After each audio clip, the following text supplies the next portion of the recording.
So emergency service, do a brief piece here on when to call for emergency service.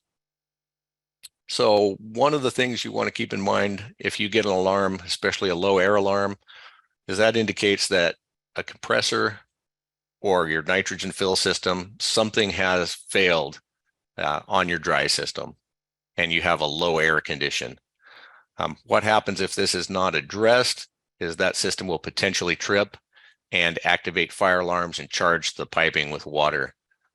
Especially critical during your winter months when we don't want to falsely charge that system with water while that system's exposed to freezing, because you end up with a whole bunch of pipe full of ice or worse. High air alarms, another instance where if you get a high air alarm, you want to check that system immediately and find out why it's gone into high air alarm. Chances are the control on your air compressor has failed, leaving that compressor stuck in the on position, where that compressor will run until it basically burns itself up. And then you go back to the low air condition, which can lead to a bunch of other problems. High level alarms is one we see occasionally, not very often, but we've had customers get a high level alarm and not quite know what that was and just silence that alarm and wake up the next morning and find their parking garage full of water. High level alarms are pretty critical that you find out why you have a high water alarm. Could be a stuck tank fill valve. And in that case, your backup water system, your tank is overfilling. And if it doesn't have good drainage, it may end up flooding something. Fire pump runs. If your fire pump comes on and it's running, but you don't have an actual fire sprinkler activation, that pump will continually run until it's manually stopped. So if you have a pump run condition, you want to investigate that and find out why that pump's running.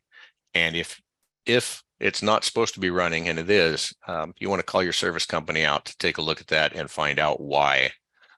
We've had several customers just silence pump run alarms and had their pumps run for over a week until it destroyed the pump. Leaks.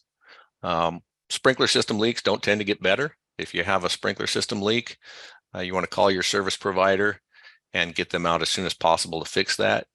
The choice is kind of up to you. You can throw a bucket under it, and a lot of times that works out fine. You don't have to get a service call.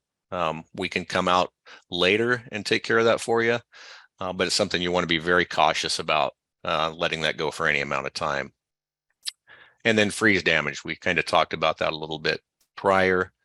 Freeze damage should be addressed immediately, especially if you find broken pieces of pipe or valves on the outside of your dry system. That piping may be plugged with ice, and it's just a matter of time before that ice plug frees itself up and the system goes wet, discharging water everywhere.